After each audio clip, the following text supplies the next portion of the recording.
بسم اللہ الرحمن الرحیم الحمد للہ رب العالمین والصلاة والسلام علی سید الانبیاء والمرسلین نبینا محمد خاتم النبیین وعلی آلہ الطیبین الطاہرین واصحابہ الغر المیامین ومن تبعہم بإحسان الی یوم الدین اما بعد۔ معزز سامعین و ناظرین، السلام علیکم ورحمۃ اللہ وبرکاتہ۔ میں مرکز دعوت الجالیات کویت کے زیر اہتمام اس دینی پروگرام میں شرکت پر آپ کو خوش آمدید کہتا ہوں، اور اللہ رب العزت کی بارگاہ میں دعا گو ہوں کہ اللہ رب العزت ہمیں ان خوش نصیب لوگوں میں شامل فرمائے جن کے بارے میں رسول اکرم صلی اللہ علیہ وسلم نے ارشاد فرمایا، من یرد اللہ بہ خیرا یفقہہ فی الدین، جس کے ساتھ اللہ تعالیٰ بھلائی کا ارادہ فرماتے ہیں، اللہ تعالیٰ اس کو دین کی سمجھ اور بوجھ عطا فرماتے ہیں۔ اور رسول اکرم صلی اللہ علیہ وسلم نے فرمایا، من سلک طریقا یلتمس فیہ علما، جو آدمی کسی راستے میں نکلتا ہے، محنت اور کوشش کرتا ہے دین کا علم سیکھنے کے لیے، سہل اللہ لہ بہ طریقا الی الجنہ، اللہ تعالیٰ اس کے لیے جنت کا راستہ آسان فرما دیتے ہیں۔ اللہ رب العزت کی بارگاہ میں دعا ہے کہ اللہ رب العزت ہمیں دین کے علم سے بہرہ ور فرمائے، ہمیں اس کے مطابق عمل کرنے کی توفیق عطا فرمائے، اور دین کا علم حاصل کرنے والے لوگوں کے ساتھ اللہ تعالیٰ نے جن جن انعامات کا وعدہ کیا ہے، اللہ رب العزت ہم سب کو ان انعامات سے نوازے۔ آج کی مجلس میں ہم کتاب لمعۃ الاعتقاد، اس کا متن اور کتاب کا اصل جو موضوع ہے اس کا آغاز کریں گے۔ ابتدائی 2 درسوں میں ہم نے کتاب سے متعلقہ اور اللہ تعالیٰ کے اسماء حسنہ اور صفات علیہ پر ایمان لانے کے بارے میں جو ضروری قواعد اور اصول تھے ان کا تذکرہ کیا تھا، اور آج کتاب کا اصل متن اور اس کی تشریح ہم شروع کر رہے ہیں۔ اللہ رب العزت کی بارگاہ میں دعا ہے کہ اللہ رب العزت میرا شرح صدر فرمائے اور مجھے حق اور سچ بیان کرنے کی توفیق عطا فرمائے۔ آپ کو اللہ تعالیٰ یہ تمام امور سمجھنے کی توفیق عطا فرمائے، اور پھر ہم سب کو اس کے مطابق عقیدہ بنانے کی توفیق عطا فرمائے، اور اس پر ہمیں قائم اور ثابت قدم رکھے۔ تو صاحب کتاب نے اپنی کتاب کو کے آغاز میں دیگر مؤلفین کی طرح ایک مقدمہ لکھا ہے۔ آج کے درس میں ہم اس مقدمے کے بارے میں جو تفاصیل جو اس کے اندر مندرجات ہیں ان کی تشریح کریں گے، اس لیے کہ کوئی بھی کتاب وہ 3 اجزاء پر مشتمل ہوتی ہے، ایک مقدمہ، اور دوسرا موضوع، کتاب کا موضوع اور متن، اور تیسرا خاتمہ۔ اور یہ اسلوب اخذ کیا گیا ہے اللہ جل شانہ کی کتاب مقدس قرآن کریم سے، کہ قرآن کریم میں اللہ رب العزت نے مقدمے کے طور پر سورہ فاتحہ کو بیان کیا، کیونکہ اس کے اندر اللہ رب العزت نے قرآن پاک میں جتنے موضوعات بیان ہوئے ان کا خلاصہ بیان کر دیا ہے اور ان کی طرف اشارہ کر دیا ہے۔ اس لیے سورہ فاتحہ کو ام القرآن کہا جاتا ہے کہ یہ قرآن پاک کی اصل اور بنیاد ہے۔ اور اس کے بعد یہ تفاصیل پورے قرآن پاک میں بیان کی، اور آخر میں پھر اللہ رب العزت نے خاتمے کے طور پر سورۃ الناس کو ذکر کیا۔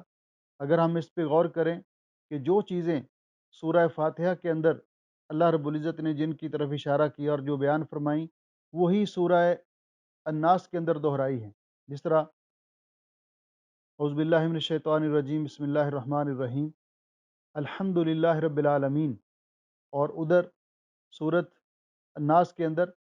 قل اعوذ برب الناس، یہاں رب العالمین اور وہاں رب الناس، اور پھر الرحمن الرحیم مالک یوم الدین، ادھر مالک یوم الدین اور ادھر ملک الناس، ایاک نعبد و ایاک نستعین اور ادھر الہ الناس۔ تو گویا کہ صاحب کتاب نے بھی اس اسلوب کو جو عمومی طور پر مسلمانوں کا کتابت کا اصول ہے اس کے مطابق مقدمہ ذکر کیا، اور مقدمے کے آغاز میں، کتاب کے آغاز میں اس کا سٹارٹ کیا بسم اللہ الرحمن الرحیم سے۔ بسم اللہ الرحمن الرحیم سے آغاز کرنا، مسلمان جب بھی کچھ خط لکھتے ہیں، کوئی کتاب لکھتے ہیں، کوئی مضمون لکھتے ہیں، تو اس کے شروع میں بسم اللہ الرحمن الرحیم لکھتے ہیں۔ ہمیں اس کا حکم دیا گیا ہے، جیسا کہ اللہ رب العزت نے اپنی کتاب مقدس کا آغاز بھی اسی سے کیا۔ سورہ فاتحہ جہاں سٹارٹ ہوتی ہے تو بسم اللہ الرحمن الرحیم، اور اسی طرح اللہ رب العزت نے قرآن کریم میں سورہ النمل کی آیت نمبر 30 میں حضرت سلیمان علیہ السلام کا وہ خط، اس خط کا تذکرہ فرمایا جو انہوں نے ملکہ سبا کو لکھا تھا، اور اس میں اللہ رب العزت فرماتے کہ انہوں نے خط لکھا انہ من سلیمان و انہ بسم اللہ الرحمن الرحیم۔ تو اسی طرح رسول اکرم صلی اللہ علیہ وسلم بھی جب خط لکھا کرتے تھے تو آپ بھی خط کے شروع میں، جس طرح کہ صحیح حدیث کے اندر ہے، حضرت ابو سفیان رضی اللہ تعالیٰ عنہ بیان کرتے ہیں کہ نبی پاک صلی اللہ علیہ وسلم نے جب ہرقل شاہ روم کو خط لکھا تو اس کے شروع میں لکھا بسم اللہ الرحمن الرحیم۔ تو گویا کہ یہ اسلوب ہے، مسلمانوں کا طریقہ کار ہے کہ وہ کوئی کام شروع کرنے سے پہلے، کھانا کھانے سے پہلے، وضو کرنے سے پہلے، یا ذیشان کام کرنے سے پہلے بسم اللہ پڑھتے ہیں۔ اگر کوئی خط لکھتے ہیں تو بسم اللہ لکھتے ہیں، کوئی تصنیف کرتے ہیں تو بسم اللہ لکھتے ہیں۔ تو صاحب کتاب نے بھی اسی اسلوب کو کا لحاظ کرتے ہوئے اپنی کتاب کا آغاز بسم اللہ الرحمن الرحیم سے کیا ہے۔ یہاں ایک چھوٹی سی وضاحت کرنا ضروری سمجھتا ہوں کہ ہمارے ہاں بعض اوقات بسم اللہ الرحمن الرحیم کی جگہ پہ 786 لکھا جاتا ہے۔ 786 یہ عدد جو ہے، 786 جو ہے، یہ بسم اللہ کا بدل نہیں ہے، بسم اللہ کا بدل نہیں ہے۔ اس کے حروف کو اگر جمع بھی کیا جائے تو بسم اللہ کے حروف کے برابر اس کا عدد نہیں بنتا، اور یہ بھی انشاءاللہ کسی درس کے اندر میں آپ کو اس کی وضاحت کروں گا کہ یہ جو ابجد ہووز کے جو حروف ہیں ان کے اعداد کس طرح نکالتے ہیں لوگ۔ تو 786 یہ بسم اللہ الرحمن الرحیم کا بدل نہیں ہے، بلکہ جنہوں نے اس کی تحقیق کی انہوں نے کہا یہ تو ہندوؤں کا ایک کوئی تھا جس کو وہ الہ مانتے تھے، ہری کرشنا، تو اس کے یہ تو اعداد اس کے بنتے ہیں۔ تو اس لیے ایک تو یہ کہ بسم اللہ کا یہ عدد نہیں ہے، اور دوسرا ایسے اعداد کا استعمال کرنا ایسے مقامات پر ثابت نہیں ہے۔ مثال کے طور پر اگر ہم یہ کہیں کھانا کھانے سے پہلے بسم اللہ کی بجائے 786 پڑھ لیں تو کیا چل جائے گا؟ وضو کرنے کی جگہ پہ بسم اللہ کی بجائے 786 پڑھ لیں تو گویا کہ یہ اعداد ان کو لکھنا، حجت اور دلیل کیا پیش کی جاتی ہے؟ حجت اور دلیل یہ پیش کی جاتی ہے کہ خط جو ہے وہ کئی جگہ پہ گرتا ہے اور اس میں اللہ کا نام لکھا ہوتا ہے، اس لیے 786 لکھ لیا جائے، حالانکہ یہ صرف ایک وہم ہے،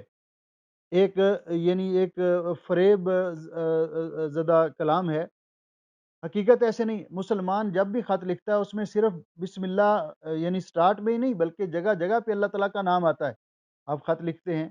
تو لکھتے ہیں شروع میں، چلو شروع میں اگر آپ نے 786 لکھ لیا تو اس کے بعد آپ لکھتے ہیں السلام علیکم ورحمۃ اللہ وبرکاتہ، اللہ تعالیٰ کا نام آ گیا۔ میں الحمدللہ خیریت سے ہوں، اللہ تعالیٰ کا نام آ گیا۔ انشاءاللہ میں فلاں تاریخ کو آؤں گا، اللہ تعالیٰ کا نام آ گیا۔ تو اس لیے اس حجت کے تحت یہ کرنا درست نہیں۔ اسی طرح بعض لوگ بسم اللہ الرحمن الرحیم کی جگہ پہ لکھتے ہیں بے اسمہ ہی، بے اسمہ ہی، یہ بھی درست نہیں ہے کہ جس طرح رسول اکرم صلی اللہ علیہ وسلم اپنے خطوط کے شروع میں لکھوایا کرتے تھے بسم اللہ الرحمن الرحیم، اور قرآن پاک نے بھی اس کا تذکرہ کیا، تو اس کو اسی طرح بسم اللہ الرحمن الرحیم لکھنی چاہیے۔ اس کا معنی کیا ہے؟ اس کا معنی یہ ہے کہ آدمی کوئی بھی کام شروع کرتا ہے، مثلا کھانا کھانے سے پہلے یا کوئی کام کرنے سے پہلے، تو گویا کہ وہ کہتا ہے میں اللہ کے نام سے یہ کام شروع کر رہا ہوں، میں اللہ کے نام سے یہ کام شروع کر رہا ہوں۔ تو یہاں بھی صاحب کتاب نے جب یہ ذکر کیا بسم اللہ الرحمن الرحیم کا، تو اس کا معنی یہ ہے کہ میں اس کتاب کو لکھ رہا ہوں مستعیناً باسم اللہ و متبرکم بہ، اللہ تعالیٰ کے پاک نام سے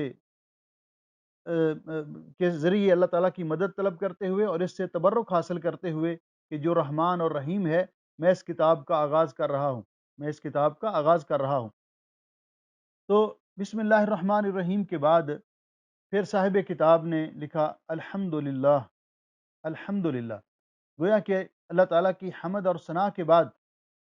جو دوسری چیز ذکر کی وہ اللہ تعالیٰ کی ثنا اور تعریف ذکر کی، اللہ تعالیٰ کی ثنا اور تعریف ذکر کی۔ اس میں جب اللہ تعالیٰ کی ثنا اور تعریف ذکر کی ہے الحمد، تو الحمد کا جب ہم ترجمہ کرتے ہیں تو اس کا معنی کہ تمام تر تعریفیں للہ، اللہ کے لیے ہیں، تمام تر تعریفیں۔ اس میں تمام تر کا ترجمہ کہاں سے آیا؟ تو اہل لغت کے ہاں الحمدللہ کے شروع میں جو الف لام ہے اس کو کہتے ہیں الف لام للاستغراق، الف لام للاستغراق۔ استغراق کا معنی یہ ہوتا ہے کہ حمد کی جتنی قسمیں ہو سکتی ہیں وہ سب کی سب اللہ تعالیٰ کے لیے خاص ہیں، اللہ سبحانہ و تعالیٰ کے لیے خاص ہیں، اس لیے کہ اللہ رب العزت ہی ہر قسم کی حمد کا اور تعریف کا مستحق ہے، ہر قسم کی حمد اور تعریف کا مستحق ہے۔ کیونکہ حمد کی جب علماء تعریف کرتے ہیں تو حمد کا معنی یہ بیان کرتے ہیں کہ هو الثناء باللسان علی الجمیل الاختیاری۔ ایک تعریف یہ ہے کہ زبان کے ساتھ کسی کی اختیاری خوبی کی تعریف کرنا، اختیاری خوبی کو بیان کرنا، یہ حمد ہے۔ اس لیے کہ حمد کا اطلاق، یہ الحمد، اس کا اطلاق، کلمہ حمد کا اطلاق صرف اور صرف اللہ تعالیٰ کی ذات پر ہو سکتا ہے، کیونکہ صرف اللہ تعالیٰ ہے کہ جس کی تمام صفات، تمام خوبیاں اختیاری ہیں، ذاتی ہیں۔ ہماری جو خوبیاں ہیں کہ کوئی عالم فاضل ہے، کوئی خوبصورت ہے، کوئی جوان ہے، تو ہماری خوبیاں ذاتی نہیں ہیں، غیر اختیاری ہیں، اپنی مرضی سے کوئی پیدا نہیں ہوا، جیسے اللہ نے چاہا پیدا کر دیا، تو اس کے جو اوصاف ہیں یہ غیر اختیاری ہیں۔ تو اس لیے انسان کی جب تعریف کرنی ہو تو اس کے لیے مدح کا لفظ بولا جاتا ہے، المدح، میم دال اور ہا۔ حمد صرف اللہ رب العزت کے لیے بولا جاتا ہے۔ تو ایک تعریف اس کی یہ کی، اور دوسری تعریف علماء نے اس کی یہ کی ہے کہ ذکر اوصاف المحمود الکاملۃ و افعالہ الحمیدہ مع المحبت والتعظیم، محبت اور تعظیم کے کرتے ہوئے اپنے محمود جس کی ہم تعریف کر رہے ہیں اس کے کامل و اکمل اوصاف کو بیان کرنا، یعنی اس کے کامل و اکمل اوصاف اور خوبیوں کو بیان کرنا جس کی ہم تعریف کر رہے ہیں محبت اور تعظیم کے ساتھ، تو یہ صرف اور صرف اللہ جل شانہ کے لیے لائق ہے، کسی اور کے لیے یہ لائق نہیں۔ تو اس لیے الحمد جو ہے کہ صاحب کتاب نے اس کے بعد قرآن پاک سے جس طرح استدلال کرتے ہوئے کہ الحمد جو ہے جب اس کا تذکرہ کیا تو ایک تو رسول اکرم صلی اللہ علیہ وسلم کی سنت پر عمل کرتے ہوئے، آپ کی سنت کی اتباع کرتے ہوئے کہ آپ اپنے ہر خطبے کے شروع میں اللہ تعالیٰ کی تعریف کیا کرتے تھے، ان الحمد للہ نحمدہ ونستعینہ۔ اسی طرح اللہ رب العزت نے بھی قرآن پاک میں حکم دیا کہ الحمد للہ رب العالمین وقل الحمد للہ،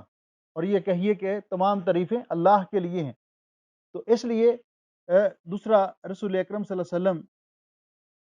جب رکوع کے بعد تسبیحات پڑھتے تو ان تسبیحات میں آپ یہ بھی پڑھا کرتے تھے ربنا ولک الحمد ملء السماوات وملء الارض وملء ما بینہما وملء ما شئت من شیء بعد۔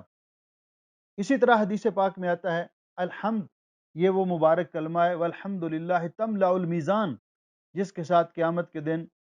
اعمال کو تولنے والا میزان وہ بھر جائے گا۔ ایک حدیث میں ہے جس کے اندر یہ ذکر ہے کہ کل امر ذی بال، حضرت جابر رضی اللہ عنہ سے روایت ہے کہ ہر ذی شان کام، ہر وہ مثبت کام،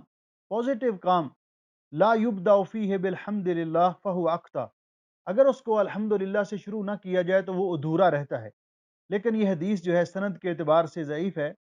بعض علماء نے کہا کہ اس کے دیگر بھی شواہد موجود ہیں۔ بہرحال صاحب کتاب نے رسول اکرم صلی اللہ علیہ وسلم کے خطبات سے اقتداء کرتے ہوئے، رہنمائی لیتے ہوئے بسم اللہ الرحمن الرحیم کے بعد الحمد کا ذکر کیا ہے۔ الحمدللہ، الحمدللہ، تمام تعریفیں اللہ کے لیے ہیں۔ المحمود، کہ جو محمود ہے، تعریف کیا گیا ہے، فی کل زمان، ہر زمانے میں، یعنی اللہ تعالیٰ کی تعریف کی گئی ہے، اللہ تعالیٰ کی تعریف کرتی ہے بکل لسان، الحمدللہ المحمود بکل لسان فی کل زمان، ہر زبان کے ساتھ اللہ تعالیٰ کی تعریف کی جاتی ہے۔ المحمود، تعریف کیا جاتا ہے، بکل لسان، ہر زبان کے ساتھ۔ اس کا مطلب کیا ہے؟ کہ اس کا مطلب ہے کہ ہر زبان کے ساتھ جو بھی مخلوقات ہیں اللہ رب العزت کی، جس طرح اللہ رب العزت نے ان کو شعور دیا اور طریقہ بخشا ہے، عطا کیا ہے، صلاحیت دی ہے، وہ اللہ کی تعریف کرتی ہیں۔ جس طرح کہ اللہ رب العزت قرآن پاک میں فرماتے ہیں وَإِن مِّن شَيْءٍ إِلَّا يُسَبِّحُ بِحَمْدِهِ، ہر چیز اللہ رب العزت کی تسبیح بیان کرتی ہے، ہر چیز اللہ رب العزت کی حمد کے ساتھ اس کی تسبیح بیان کرتی ہے۔ بکل لسان سے مراد کہ وہ زبان، وہ کوئی بھی لینگویج ہو، عربی ہے، اردو ہے، انگلش ہے، پنجابی ہے، فارسی ہے، ہر زبان کے اندر اللہ تعالیٰ کی، وہ چرند ہیں، پرند ہیں، حیوانات ہیں، ہر چیز اللہ رب العزت کی تسبیح بیان کرتی ہے۔ بکل لسان، ہر زبان کے ساتھ اللہ تعالیٰ کی تعریف بیان کی جاتی ہے۔ فی کل زمان، کیونکہ اللہ رب العزت ہی ان تمام چیزوں کا خالق ہے، اللہ رب العزت تمام زبانوں کا خالق ہے۔ اللہ رب العزت نے یہ زبانیں پیدا کی، جس طرح انسان اللہ رب العزت نے مختلف جنسیات کے پیدا کیے، مختلف علاقے، شعوب اور قبائل کے انسان پیدا کیے، تو اللہ تعالیٰ نے فرمایا وَاخْتِلَافُ أَلْسِنَتِهِمْ وَأَلْوَانِهِمْ، کہ انسانوں کی جو زبانی بولیاں ہیں، ان کا اختلاف، انسان کے رنگ اور شکل و صورت کا اختلاف، یہ اللہ رب العزت نے اپنی حکمت سے بنایا ہے۔ تو یہاں جو فرمایا کہ بکل لسان، ہر زبان کے ساتھ اللہ کی تعریف کی جاتی ہے، جو کوئی جہاں سے بھی، جس زبان میں بھی، جس لینگویج میں بھی اللہ رب العزت کی تعریف کرتا ہے، اللہ رب العزت کہ ہاں وہ مقبول ہے، اور اللہ رب العزت اس کی اس حمد و ثنا کو سنتے ہیں، اور اللہ رب العزت کے حکم سے ہر کوئی اپنی اپنی زبان میں اللہ تعالیٰ کی حمد بیان کرتا ہے، تعریف کرتا ہے۔ یہ جو کہا فی کل زمان، ہر زمانے میں، یعنی ہر دور کے اندر، تو اس میں اس کا معنی یہ ہے، یہ نہیں کہ ہر دور کے اندر ہے، لیکن اس کی تفصیل اس طرح ہے کہ ہر زمانے میں، ہر جگہ اور ہر مقام پر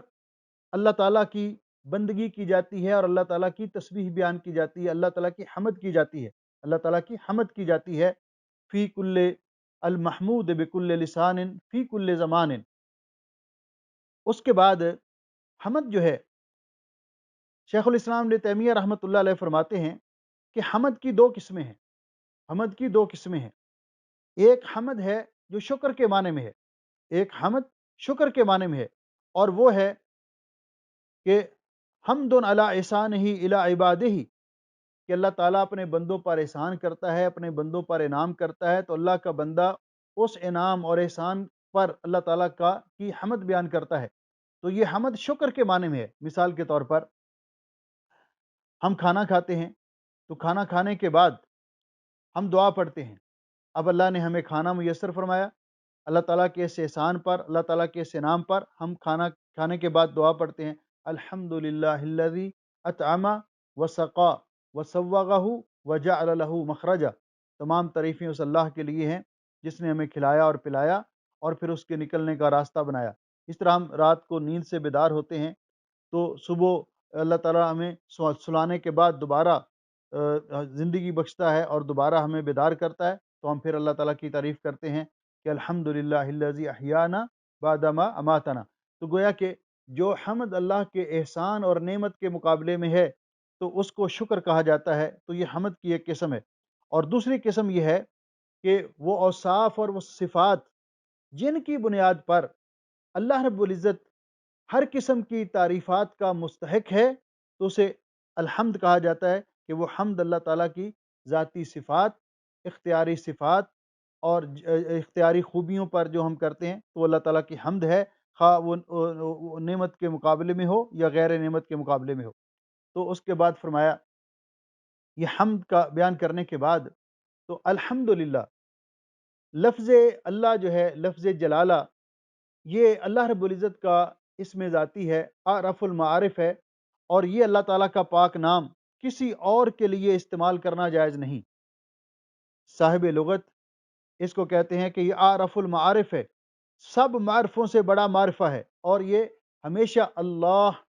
یعنی الف لام کے ساتھ لفظ جلالہ کا ذکر کرنا، اللہ، یہ صرف اور صرف اللہ رب العزت کے لیے لائق ہے، کسی اور کے لیے یہ لفظ نہیں بولا جا سکتا۔ اور تمام اللہ تعالیٰ کے باقی جو اسماء حسنہ ہیں وہ اسی کی طرف ہی لوٹتے ہیں۔ تو الحمدللہ، تمام تعریفیں اللہ کے لیے ہیں، المحمود، جو تعریف کیا گیا ہے، بکل لسان، ہر زبان کے ساتھ، ہر لینگویج میں، فی کل زمان، ہر زمانے میں، ہر مقام پر اور ہر جگہ پر،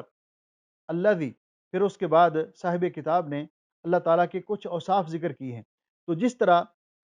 یہ مقدمے کے اندر، کتاب کے مقدمے کے اندر صاحب کتاب نے 3 چیزیں بنیادی طور پر ذکر کی ہیں۔ پہلے نمبر پر افتتاحیہ، یہ آغاز مقدمے کا، جس کا میں نے ابھی آپ کے سامنے ذکر کیا، حمد و ثناء کے ساتھ مقدمے کا آغاز کیا۔ اور اس کے بعد دوسری چیز جو اس مقدمے کے اندر وہ ذکر کی ہے کہ بیّن طریقۃ السلف فی احادیث و آیات الصفات، کہ صاحب کتاب نے سلف صالحین کا طریقہ، صحابہ اکرام رضوان اللہ علیہم اجمعین اور اس کے بعد میں آنے والے اسلاف کا طریقہ ذکر کیا کہ اللہ تعالیٰ کی وہ احادیث جو اور وہ آیات جو اللہ تعالیٰ کی صفات سے متعلق ہیں، ان کے بارے میں سلف صالحین کا عقیدہ اور نظریہ کیا ہے۔ تیسری چیز جو مقدمے کے اندر صاحب کتاب نے بیان کی، وہ یہ بیان کی کہ اللہ تعالیٰ کی اسماء و صفات کے بارے میں سلف کے طریقے کی مخالفت سے بچا جائے اور بدعات سے گریز کیا جائے۔ سلف کے طریقے کی مخالفت سے بچا جائے اور بدعات سے گریز کیا جائے۔ تو اس کے بعد صاحب کتاب نے اس کتاب کے اندر اللہ تعالیٰ کی صفات با کمال کے بارے میں ان کے اس بات کے لیے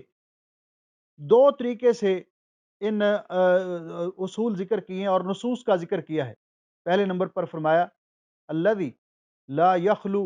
من علمہ مکان، اللہ تعالیٰ وہ ذات ہے کہ لا یخلو عن علمہ مکان، کہ اللہ تعالیٰ کے علم سے کوئی جگہ خالی نہیں، کوئی جگہ ایسی نہیں جو اللہ رب العزت کے علم سے، سمع سے، بصر سے پوشیدہ ہو۔ ہر جگہ اللہ تعالیٰ کا علم موجود ہے، جس طرح کہ اللہ رب العزت قرآن پاک میں فرماتے ہیں کہ یعلم ما بین ایدیہم وما خلفہم، اللہ تعالیٰ جانتا ہے جو کچھ ان کے آگے ہے اور جو کچھ ان کے پیچھے ہے۔ تو کوئی جگہ بھی، کوئی مکان بھی اللہ تعالیٰ کے علم سے خالی نہیں۔ اللہ رب العزت کا علم ہر جگہ پہ کار فرمائے، ہر چیز اللہ کے علم میں ہے۔ کائنات کے اندر کوئی درخت کا پتا بھی اللہ تعالیٰ کے علم کے بغیر، اللہ تعالیٰ کی مشیت اور اذن کے بغیر حرکت نہیں کر سکتا۔ تو یہ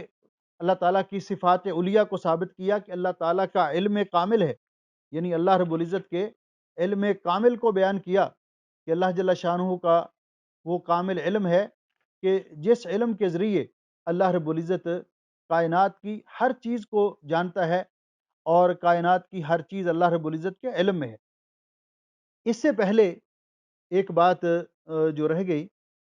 وہ یہ تھی کہ ہم نے پہلے ذکر کیا تھا مقدمے کے اندر، جو شیخ محمد ابن صالح العثیمین رحمہ اللہ کا مقدمہ تھا، کہ اللہ تعالیٰ کی صفات 2 قسم کی ہیں، ایک صفات ذاتیہ اور ایک صفات فعلیہ۔ صفات ذاتیہ وہ ہیں کہ جن کے ساتھ ہمیشہ اللہ تعالیٰ متصف ہے، اور صفات فعلیہ وہ ہیں کہ جو اللہ تعالیٰ کی مشیت اور ارادے کے ساتھ تعلق رکھتی ہیں۔ تو جب ہم نے یہ ذکر کیا بسم اللہ الرحمن الرحیم، تو بسم اللہ الرحمن الرحیم کا جب ذکر کیا تو بسم اللہ الرحمن الرحیم میں الرحمن یہ بھی اللہ تعالیٰ کا اسم ذاتی ہے، یہ اللہ رب العزت کے علاوہ کسی اور کے لیے استعمال نہیں کیا جا سکتا، اللہ تعالیٰ کے علاوہ کسی اور کے لیے استعمال نہیں کیا جا سکتا۔ اس میں اس بات پر رد ہے کہ جس نے بھی استعمال کیا اس کو کذاب اور جھوٹا قرار دیا گیا۔ اب دیکھیے کہ مسلمہ کذاب جس نے نبوت کا دعویٰ کیا تھا وہ اپنے آپ کو رحمان کہلواتا تھا، رحمان و یمامہ، اور حالانکہ نبوت کا دعویٰ اور لوگوں نے بھی کیا اور وہ بھی جھوٹے تھے، لیکن یہ لقب کیونکہ ایسا وہ اپنے آپ کو رحمان کا دعویٰ کر کے اتنا بڑا جھوٹا ثابت ہوا کہ یہ لقب ہمیشہ کے لیے اس کے ساتھ اٹیچ ہو گیا، مسلمہ الکذاب، مسلمہ الکذاب۔ تو گویا کہ یہ اسم بھی اللہ رب العزت کے لیے خاص ہے، لیکن اس کے اندر اور الرحیم کے اندر فرق کیا ہے؟ ہم اس قاعدے کے مطابق یہ ذکر کرنا چاہتے ہیں کہ رحمان اور رحیم میں فرق یہ ہے کہ پہلا، اللہ تعالیٰ کی رحمت کے حوالے سے اللہ تعالیٰ کی صفت ذاتی ہے، رحمان یہ عام اور شامل ہے، اللہ تعالیٰ کی صفت ذاتی ہے، اور الرحیم یہ اپنے معنی کے اعتبار سے کہ یہ اس کے اندر جو رحمت کا معنی مفہوم ہے اس کے اعتبار سے یہ اللہ تعالیٰ کی صفت فعلی ہے، یہ اللہ تعالیٰ کی صفت فعلی ہے۔ رحمان جس کی رحمت عام ہے اور یہ اللہ تعالیٰ کی صفت ذاتی ہے، اور رحیم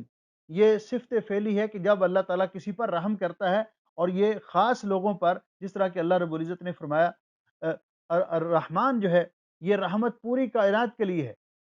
پوری کائنات کے لیے، لیکن الرحیم یہ صرف مومنوں کے لیے خاص ہے، وَقَانَ بِالْمُؤْمِنِينَ رَحِيمًا، وَقَانَ بِالْمُؤْمِنِينَ رَحِيمًا۔ پھر اسی طرح یہ لفظ رحیم جو ہے، یہ رحیم کی صفت جو ہے یہ مخلوق کے لیے بھی بیان کی جا سکتی ہے، مخلوق کے لیے بھی بیان کی جا سکتی ہے، لیکن جب مخلوق کے لیے بیان کی جائے گی تو اس کا معنی مخلوق کے اعتبار سے ہوگا، مخلوق کے اعتبار سے ہوگا،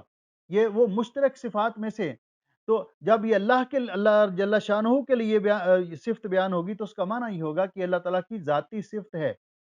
عطائی نہیں، دائمی اور ابدی ہے، ہمیشہ کے لیے ہے، اس کو فنا نہیں ہے، اس میں کوئی نقص نہیں ہے کسی طرح سے۔ جب مخلوق کے لیے بیان کی جائے گی تو اس کا معنی کہ یہ صفت مخلوق کو اللہ تعالیٰ نے عطا کی ہے، اور جب کوئی جس کی وہ صفت ہے جب وہ فوت ہو جائے گا تو وہ صفت بھی اس کے ساتھ ختم ہو جائے گی، جس طرح مخلوق فانی ہے اور اس کی اسی طرح مخلوق کی صفات بھی فانی ہیں۔ تو اس کے بعد فرمایا کہ اللہ رب العزت کی صفات کمال کا ذکر کرتے ہوئے کہ اللہ جل شانہ لا یخلو من علم ہی مکان، اللہ تعالیٰ کے علم سے کوئی چیز پوشیدہ نہیں ہے، کوئی چیز، ان اللہ لا یخفی علیہ شیء، اللہ تعالیٰ سے کوئی چیز پوشیدہ نہیں، فی الارض ولا فی السماء، نہ آسمانوں میں اور نہ زمینوں میں۔ یہ پہلے جو میں نے ذکر کیا کہ اللہ تعالیٰ کی تعریف کی جاتی ہے بکل لسان، ہر زبان میں، اور فی کل زمان، ہر زمانے میں، تو گویا کہ اللہ تعالیٰ الہ و معبود ہے ہر مکان میں اور ہر زمان میں، ہر مکان میں اور ہر زمان میں، جس طرح کہ اللہ رب العزت نے قرآن پاک میں اس کا ذکر فرمایا کہ اللہ جل شانہ فرماتے ہیں وَهُوَ الَّذِي فِي السَّمَاءِ إِلَٰهٌ وَفِي الْأَرْضِ إِلَٰهٌ وَهُوَ الْحَكِيمُ الْعَلِيمُ، سورہ زخرف کی آیت نمبر 84۔ تو اس کے اندر اللہ رب العزت نے فرمایا کہ اللہ تعالیٰ الہ ہے آسمانوں کے اندر بھی، یعنی آسمانوں کے اندر جو مخلوقات ہیں وہ بھی اللہ کی عبادت کرتی ہیں، زمین کے اندر بھی جو مخلوقات ہیں وہ اللہ کی عبادت کرتی ہیں۔ تو اللہ تعالیٰ الہ و معبود ہے آسمانوں میں بھی اور زمینوں میں بھی، فی کل مکان و فی کل زمان، فی کل مکان و فی کل زمان۔ اور اس کا معنی یہ ہوا کہ اللہ رب العزت کی یہ جو عبادت کرتے ہیں، اور اللہ رب العزت کی یہ جو الہ و معبود ہے اور اللہ تعالیٰ کی تعریف کی جاتی ہے ہر زمانے میں، ہر زبان کے ساتھ، تمام مخلوقات اپنی اپنی صلاحیت کے مطابق، اور ہر جگہ پہ اللہ تعالیٰ کی، ہر زمانے میں ہر جگہ پہ اللہ تعالیٰ کی تعریف کی جاتی ہے کہ جس کے علم سے، تو اللہ تعالیٰ کا علم اتنا کامل ہے، تو یہ اللہ تعالیٰ کی صفت کمال کا ذکر کیا، صاحب کتاب نے صفت علم کا ذکر کیا کہ اللہ رب العزت کا علم موجود ہے ہر جگہ پہ اور ہر مقام پر۔ اس کے بعد دوسری صفت اللہ رب العزت کی ذکر کی ولا یشغلہ شأن عن شان، کہ اللہ رب العزت کو لا یشغلہ نہیں مشغول کرتا اللہ رب العزت کو شأن عن شان، اس کا معنی شان کا معنی امر، کوئی کام، ایک کام دوسرے کام سے اللہ تعالیٰ کو مشغول نہیں کرتا، تو یہ بھی اللہ رب العزت کی صفت کمال ہے، صفت کمال ہے۔ جبکہ اس کے مقابلے میں ابن آدم، وہ ایک وقت میں دو آدمیوں کی بات نہیں سن سکتا، وہ ایک وقت میں دو کام نہیں کر سکتا، ایک وقت میں دو مقامات پر نہیں جا سکتا۔ لیکن اللہ رب العزت کی صفات، یہ صفت کمال ہے کہ اللہ رب العزت کو کوئی کام دوسرے کام سے مشغول نہیں کر سکتا۔ وہ ایک ہی وقت میں بہت سارے لوگوں کی پکار سنتا ہے، ان میں سے کوئی عربی میں اللہ تعالیٰ کو سے کچھ مانگ رہا ہے، اپنی حاجت مانگ رہا ہے، کوئی پنجابی میں، کوئی بنگالی میں، کوئی فارسی میں، کوئی انگلش میں۔ اللہ تعالیٰ بیک وقت سب لوگوں کی، تمام جگہوں سے سب لوگوں کی باتیں سنتا ہے اور سب کی حاجات اور ضروریات کو اللہ رب العزت پورا کرتا ہے۔ یہ اللہ رب العزت کی صفت ہے، اس لیے اللہ رب العزت کی یہ صفت کمال ہے۔ بندوں کی جو صفت ہے اس کے اندر نقص ہے، وہ نقص یہ ہے کہ ایک بات کر رہا ہو تو دوسرے کی نہیں سن سکتے، لیکن اللہ تعالیٰ کی یہ صفت کمال ہے کہ ایک کام اللہ تعالیٰ کو دوسرے کام سے مشغول نہیں کرتا، وہ ایک ہی وقت میں۔ کیوں کہ اس مالک کی یہ شان ہے کہ انما امرہ اذا اراد شیئا ان یقول له کن فیکون، کہ اللہ تعالیٰ کا معاملہ تو یہ ہے کہ جب وہ کسی چیز کے بارے میں ارادہ فرماتے ہیں اللہ تعالیٰ تو کہتے ہیں کن، ہو جا، اور وہ ہو جاتا ہے۔ اس لیے ایک ہی وقت میں اللہ رب العزت مختلف لوگوں کی، مختلف جنسیات کے لوگوں کی، مختلف ممالک اور جگہوں کے سے لوگوں کی حاجات اور دعائیں بھی سنتا ہے، اور رزق بھی دیتا ہے، اولاد بھی دیتا ہے، زندہ بھی کرتا ہے، فوت بھی کرتا ہے۔ تو یہ سارے اللہ تعالیٰ کسی کو عزت دیتا ہے، کسی کو ذلیل کرتا ہے، کسی کو فقیری دیتا ہے، کسی کو مال و دولت سے نوازتا ہے۔ تو یہ سارے کام، ایک کام دوسرے کام سے اللہ تعالیٰ کو مشغول نہیں کرتا۔ تو یہ بھی اللہ تعالیٰ کی صفت کمال ہے کہ ایک ہی وقت میں لاکھوں کروڑوں لوگوں کی اللہ تعالیٰ دعائیں سنتا ہے اور ان کو پھر سمجھتا ہے، یعنی اللہ کے علم میں ہے، اور پھر ان کی ضروریات کو اللہ رب العزت پورا کرتا ہے، اور یہ صفت صرف اور صرف اللہ تعالیٰ کی ہے۔ اور اسی طرح فرمایا جل عن الاشباہ والانداد، جل، تو یہاں وہ صفات صاحب کتاب نے ذکر کی۔ پہلے صفات کمال، صفات ثبوتیہ کا ذکر کیا، یہ صفات ثبوتیہ کہ اللہ رب العزت کا علم کامل ہے، اللہ رب العزت جو چاہے جیسے چاہے کرنے پر قادر ہے، اس کو ایک کام دوسرے کام سے مشغول نہیں کرتا۔ تو یہ صفات ثبوتیہ ہیں، اللہ تعالیٰ کی صفات با کمال ہیں۔ پھر جو صفات سلبیہ ہیں جن کی نفی کرنا لازمی ہے، پھر ان کا ذکر کیا، گویا کہ مقدمے کے اندر صاحب کتاب نے اللہ تعالیٰ کی دونوں قسم کی صفات کا ذکر کیا، پہلے ثبوتیہ کا اور پھر سلبیہ کا۔ سلبیہ ثبوتیہ صفات کون سی ہیں کہ جن کا ثابت کرنا اللہ رب العزت کے حق میں واجب اور فرض ہے، اور سلبیہ وہ صفات ہیں کہ جن کی نفی اللہ رب العزت کے حق میں واجب اور فرض ہے، کہ اللہ تعالیٰ سے ان کی نفی کرنا یہ لازمی ہے۔ تو فرمایا وَتَنَزَّهَ، تنزہ ای تقدس، اللہ تعالیٰ منزہ ہے، پاک ہے، مبرہ ہے۔ جل، اللہ تعالیٰ جل، اللہ تعالیٰ تقدس، یعنی اللہ تعالیٰ مقدس ہے، منزہ ہے، عن الاشباہ والانداد، عن الاشباہ والانداد، دو چیزوں کا ذکر کیا کہ اشباہ و نظائر سے اور شریکوں سے اللہ تعالیٰ منزہ ہے، مبرہ ہے، یعنی کوئی اللہ تعالیٰ کا شبیہ نہیں ہے، کوئی اللہ تعالیٰ کے مشابہ نہیں ہے۔ اس بات کا یقین کرنا، اور یہ صرف سلبی ہے کہ اس بات کا یقین کرنا، کہ ایمان رکھنا اس بات پر، پکا پختہ یقین رکھنا کہ کوئی اللہ تعالیٰ کے مشابہ نہیں ہے، کوئی اللہ تعالیٰ کا شبیہ نہیں ہے۔ اس لیے صاحب کتاب نے ان لوگوں پر کی بھی تردید کر دی جو مشبہہ ہیں۔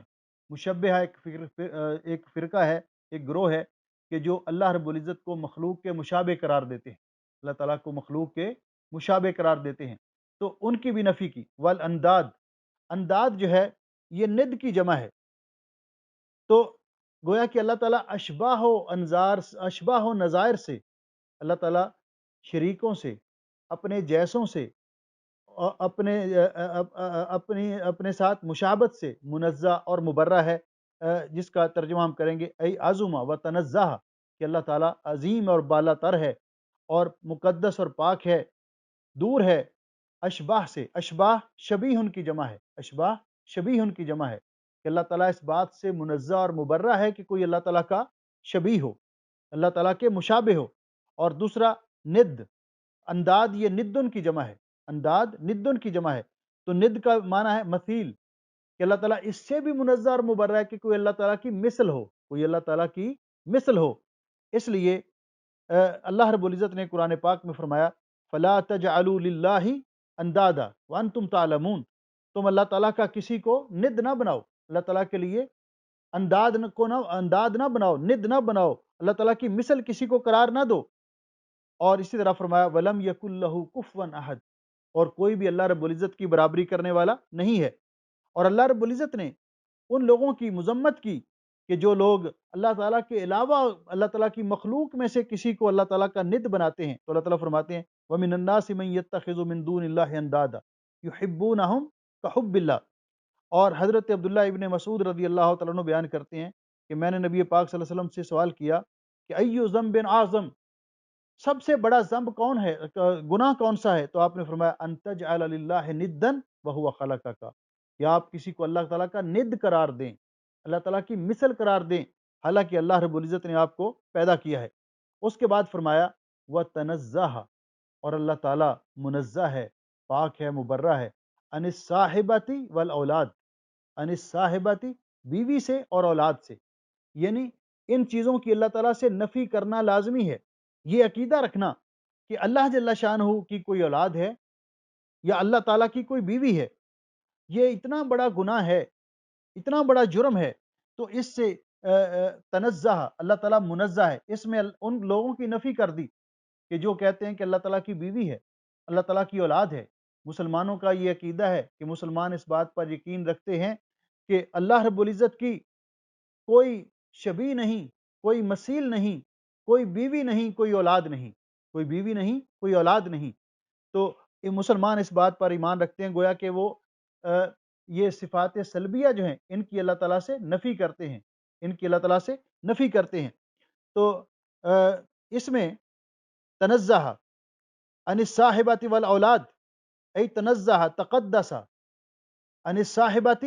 ای الزوجۃ والولد، اور اولاد سے، یہ کن لوگوں نے یہ دعویٰ کیا اور کن کی اللہ رب العزت نے قرآن پاک میں تردید کی؟ تو اللہ تعالیٰ کے لیے جن لوگوں نے اولاد ہونے کا دعویٰ کیا کہ اللہ تعالیٰ کی اولاد ہے، تو یہ اتنا بڑا کلمہ ہے اللہ تعالیٰ کے ہاں، یعنی برا کلمہ ہے کہ اللہ تعالیٰ نے فرمایا تکاد السماوات یتفطرن منہ وتنشق الارض وتخر الجبال حدا ان دعوا للرحمن ولدا، کہ قریب ہے کہ اس کلمے سے آسمان پھٹ جائیں، آسمان ٹوٹ جائیں، زمین پھٹ جائے، پہاڑ گر جائیں، ریزہ ریزہ ہو جائیں، کہ لوگ یہ کہیں کہ اللہ تعالیٰ کی کوئی اولاد ہے۔ تو اللہ تعالیٰ کے لیے جن لوگوں نے اولاد کا دعویٰ کیا وہ تین قسم کے لوگ ہیں جن کا اللہ رب العزت نے قرآن پاک میں ذکر کیا۔ ان میں سے ایک نصارہ، کیونکہ اللہ رب العزت نے قرآن پاک میں یہ ذکر کیا ہے کہ اولاد ہونا، بیوی ہونا، یہ انسان کی ضرورت ہے، انسان ان کا محتاج ہوتا ہے، اور اللہ تعالیٰ جو ہے اللہ الصمد لم یلد ولم یولد، اللہ تعالیٰ ان احتیاجات سے، ان مجبوریوں سے منزہ اور مبرہ ہے۔ بدیع السماوات والارض، اللہ تعالیٰ فرماتے ہیں جو لوگ دعویٰ کرتے ہیں کہ اللہ تعالیٰ کی اولاد ہے،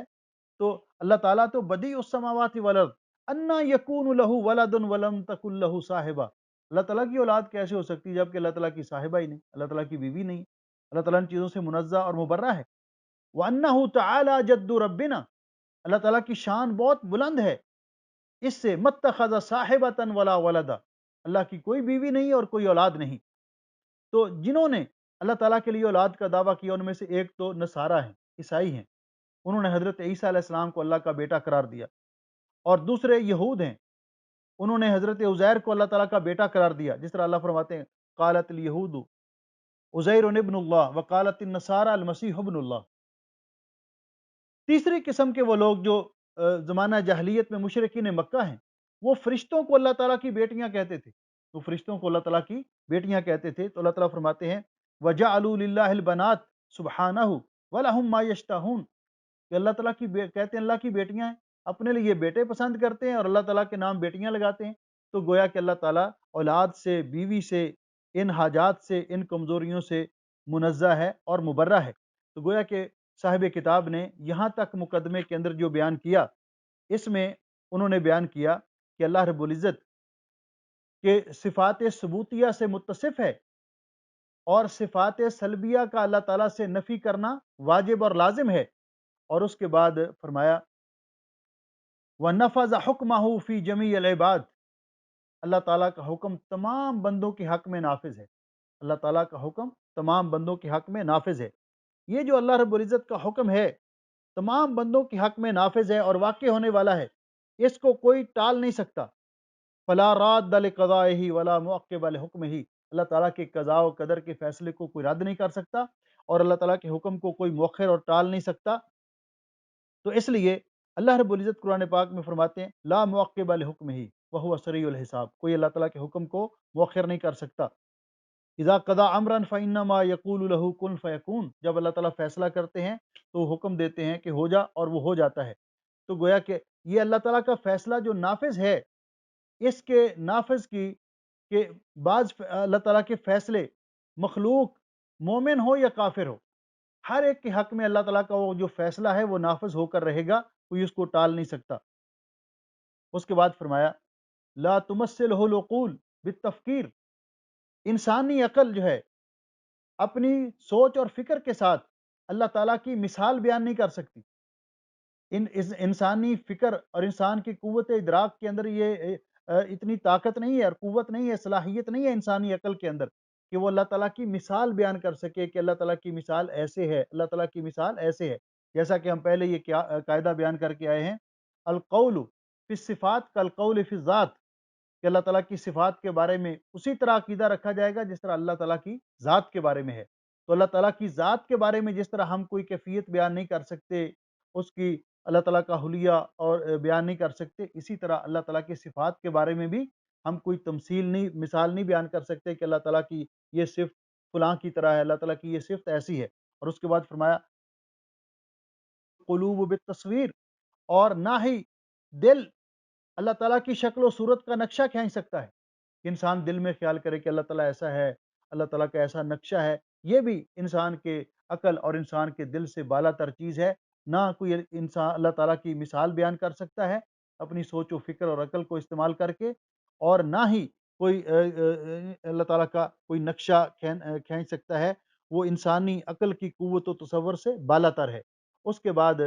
صاحب کتاب نے اس کے لیے دلائل ذکر کیے، فرمایا اس لیے کہ لیس کمثلہ شیء وہو السمیع البصیر، اللہ کی مثل کوئی چیز نہیں ہے، وہ سمیع ہے اور بصیر ہے، وہ خوب سننے والا ہے اور ہر چیز کو خوب اچھی طرح جاننے والا اور اس سے واقف ہے۔ اس کے بعد اللہ تعالیٰ کی اسماء و صفات کا پھر آگے ذکر کیا، جن کا ہم پہلے بھی ذکر کر کے آئے ہیں، تو اس کا تذکرہ انشاءاللہ کل کے درس میں کریں گے۔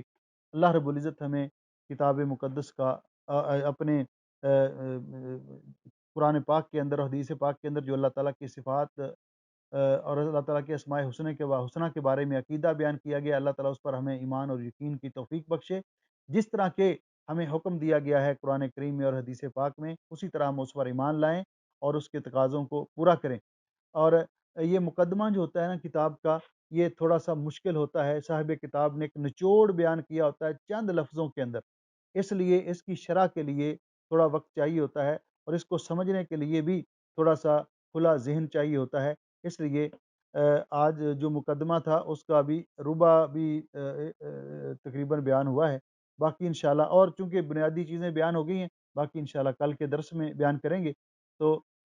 جس میں خلاصتاً یہ ہے کہ صاحب کتاب نے سب سے پہلے اللہ کے نام سے اپنی کتاب کو شروع کیا، پھر اللہ تعالیٰ کی حمد کے کلمات بیان کیے، پھر اللہ تعالیٰ کی صفات کمال کا تذکرہ کیا جن کا ثابت کرنا اللہ کے لیے لازمی ہے، پھر ان صفات کا ذکر کیا جو صفات سلبیہ ہیں جن کی نفی اللہ رب العزت سے لازمی ہے،